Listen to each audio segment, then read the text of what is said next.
Hi there, Joka here from A Pocket Full of Happiness, and in this video I'm going to show you some card samples that I've created with the new, with some of the new die sets from the latest release. One of them is the retro chain pattern background. This is an A2 size cover plate, and I will also be using the smiley flowers set.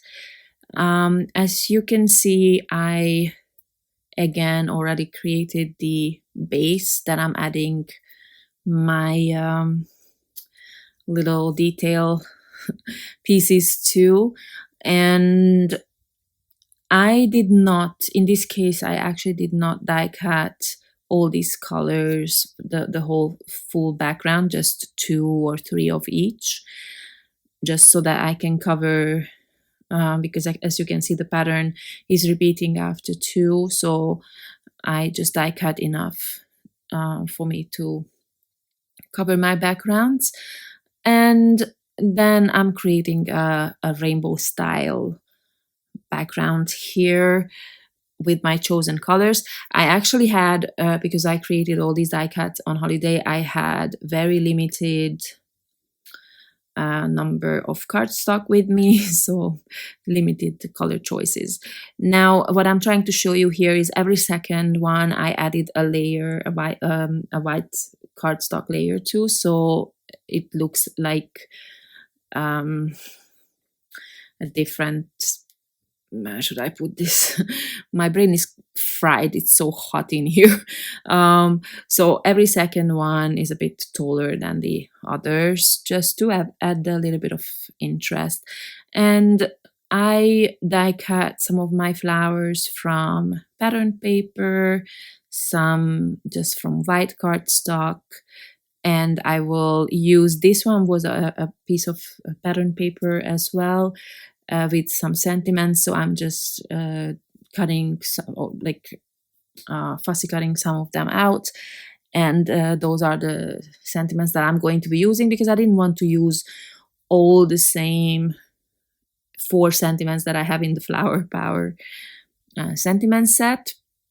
And also I didn't really want to add anything big, because I like the background and I wanted the background to be the focal point of these cards. And you can play around with this pattern as well. There's so many ways you can use it, so I'm just going to try to give you some ideas here. So some of my glitter enamel dots fit these colors as well. The one is the peach set and the other is the emerald, and I believe there could have been mustard as well, for example, but I'm only adding the colors that are in the middle, so I'm not using mustard, is where I'm what I'm getting at. So next one, I used the orange paper, as you can see here, because I was running out of my white cardstock, and orange I'm not using so often, so I had it with me because it's kind of like a retro basic, right? So that's why I use that for my base.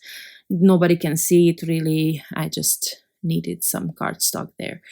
And here you can see that on the right I did not add color chain links, but just the, I think it's called, I will have to think about this, but it is a Spellbinders paper, that one, which I totally ran out of on holiday, so I used a similar one in some of these projects. What is that called? Oh, and then I added the little middle pieces on this third one.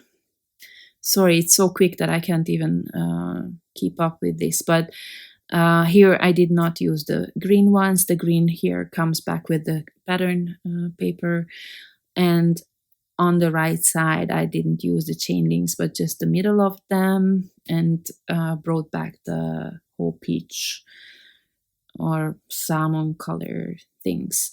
And I did not finish that thought earlier. I'm trying to remember. Oh, it's called Alabaster, the